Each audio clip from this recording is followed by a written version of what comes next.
décomposer, comparer et ranger des nombres décimaux.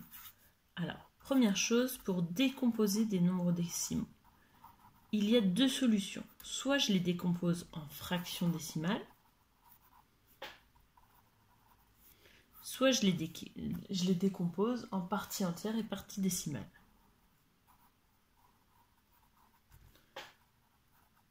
Entières et décimales. Donc si je prends 34,16,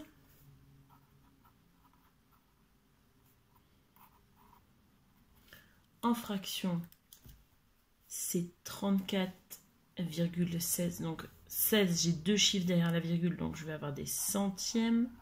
Et je vais tout mettre devant, 3416. Et je décompose, c'est la même chose que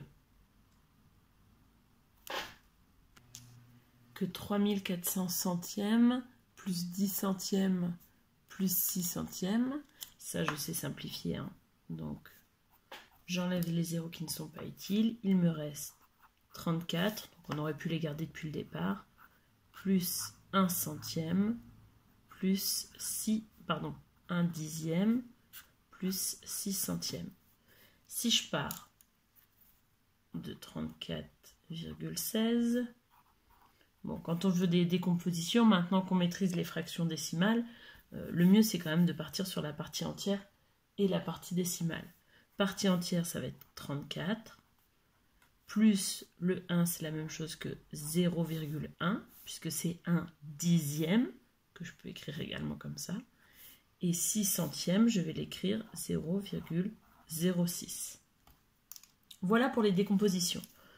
Pour comparer des nombres, bon, comparer et ranger, en fait, ça va être à peu près similaire. L'important, c'est de comprendre lequel est le plus grand. Première étape, je dois comparer les parties entières. Ça, on sait déjà faire.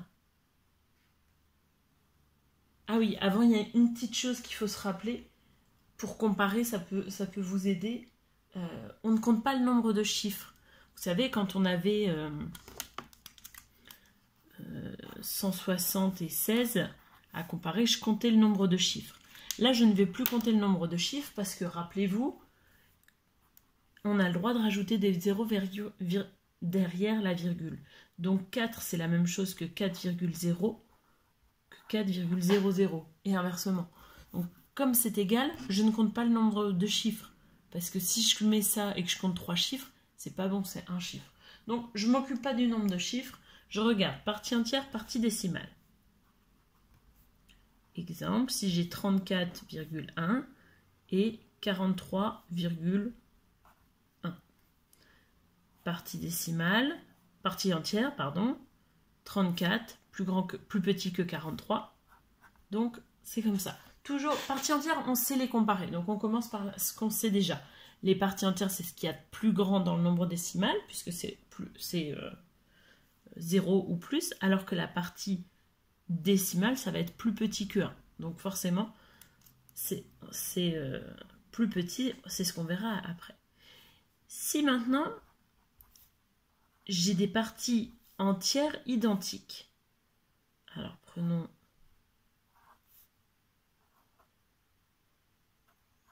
deux nombres. La partie entière est identique, donc je vais devoir aller regarder la partie décimale. Je commence par les dixièmes, puisque c'est la partie la plus grande du nombre décimal. 1 face à 2, le 2 est le plus grand, donc 34,25 est plus grand. Si jamais